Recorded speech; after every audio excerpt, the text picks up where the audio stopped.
नमस्कार, मैं मनदीप लेकी गॉड लाइफ के माइंडफुल मंडे में आपका स्वागत करती हूँ। अब तक हमने एंगर के बहुत से एस्पेक्ट्स को जानने की कोशिश की।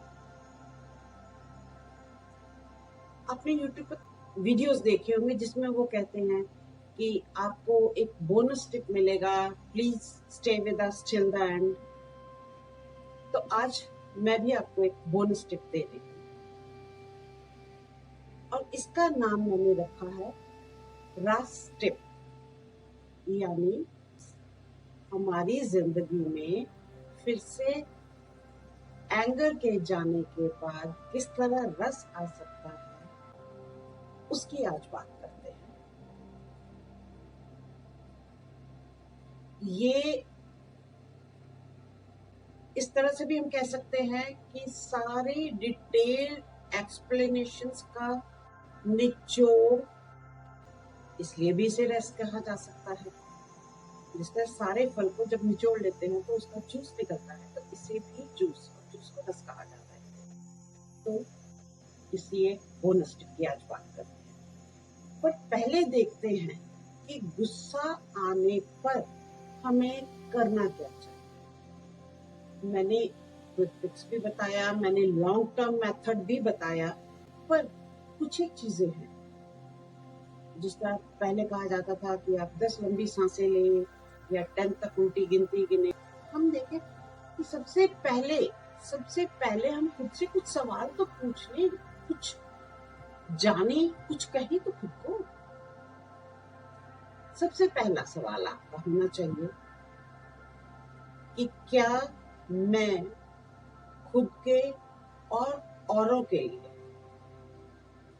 ईमानदार रहने के लिए तैयार हूं। अब मैं शो करूं मुझे गुस्सा नहीं आ रहा, अंदर मैं उबल रही हूं, और मैं शो करूं एक नकली मुस्कान चिपका कर कि नहीं मुझे गुस्सा नहीं आया, लेकिन आपकी आंखें, आपके एक्सप्रेशंस, आपके जबड़े बताएंगे कि आपको गुस्सा आ रहा। तो सबसे पहले किसी और को छोड़िए, खुद के लिए ईमानदार बने। खुद से एक सवाल तो उठाएं कि क्या मैं अपने प्रति और औरों के प्रति ईमानदार रहने के लिए तैयार हूं। दूसरा सवाल, क्या मैं अपने एंगर को डील करने के मुश्किल टास्क को करना चाहता हूं या चाहती हूँ। एंगर को डील करना इतना आसान काम भी नहीं है, मेहनत भी लगेगी, उसके साथ साथ आपको अवेयरनेस भी बहुत चाहिए। तो क्या आप इसके लिए तैयार हैं, रेडी हैं?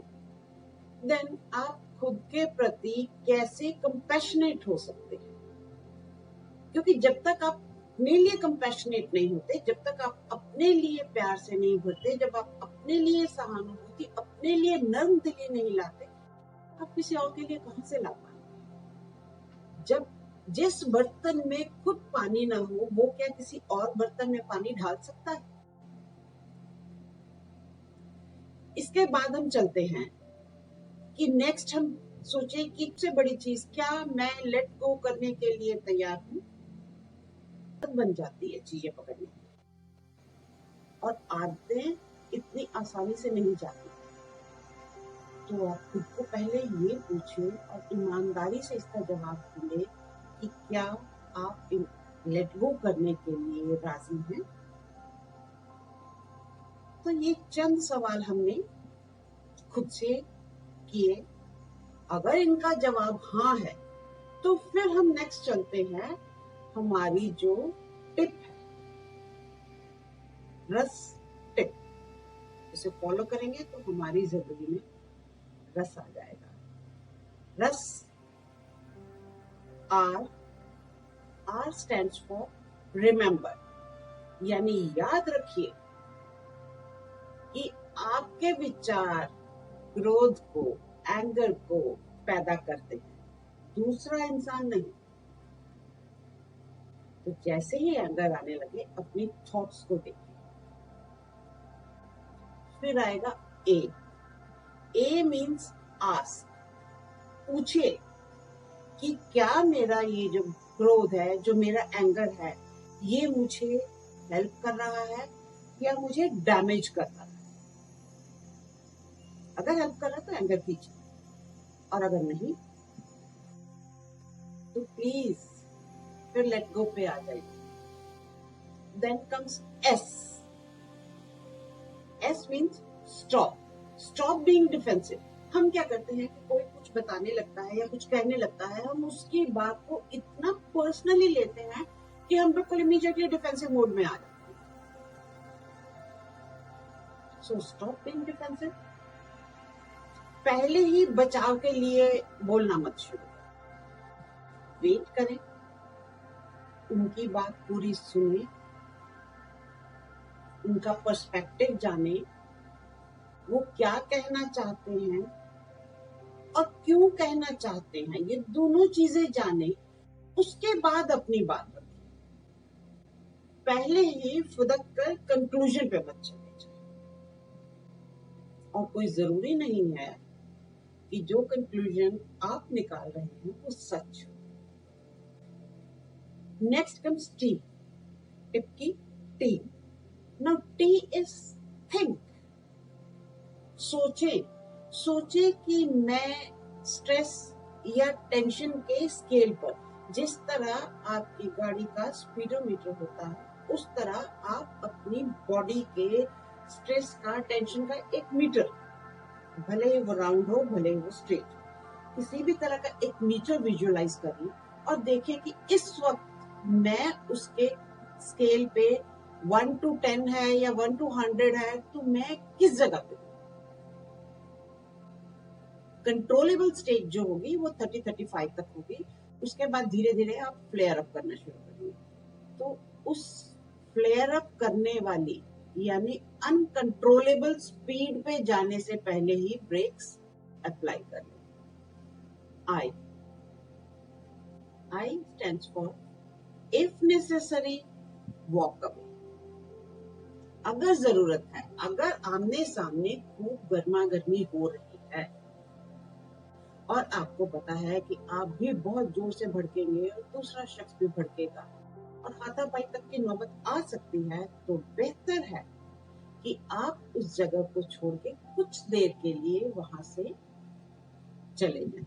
इससे क्या होगा कि दोनों पक्षों को, आपको भी और दूसरे पक्ष को भी, टाइम मिल जाएगा थोड़ा ठंडा होने का, कूल डाउन होने का।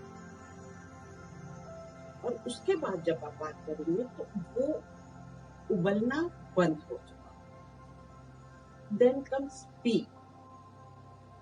P means practice. प्रैक्टिस करें डीप ब्रीदिंग की और किसी न किसी रिलैक्सेशन टेक्निक, कोई भी रिलैक्सेशन टेक्निक, कोई भी मेडिटेशन, पर एक ही शर्त है कि उसे रेगुलरली करें। आज की हफ्ते भर बाद याद आया फिर कर ली, उसका कोई फायदा नहीं हुआ। जिस तरह लास्ट एपिसोड में हमने बात की थी कि उस पर्टिकुलर टाइम पे हमारी बॉडी को वो एड्रिनल और कॉर्टिजोल का रश चाहिए होता है और वो हमें अलग अलग सिचुएशंस देती है भड़कने के लिए, कांटा बना के हमें फंसाती है। उसी तरह अपनी बॉडी को काम रखने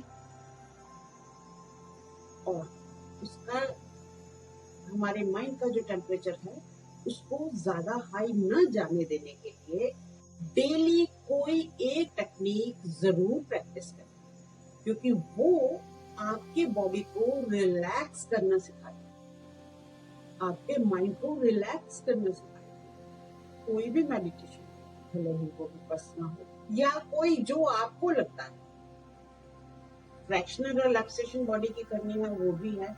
बहुत सी रिलैक्सेशन की टेक्निक्स है, यूट्यूब पे भी आपको बहुत मिल जाएगी। कोई जो आपको क्लिक करती है वो चूज करें और उसे डेली प्रैक्टिस करें। 2 बार करें तो बहुत अच्छा है, बट अदरवाइज सुबह एक बार जरूर कर लें। तो ये कुछ एक बातें थी आज एंगर पे कंक्लूडिंग पार्ट हो गया। आपकी जिंदगी में रस किस तरह आ सकता है वो भी हमने डिस्कस कर लिया। फिर मिलते हैं फैंटास्टिक फ्राइडे में। तब तक के लिए विदा, नमस्कार।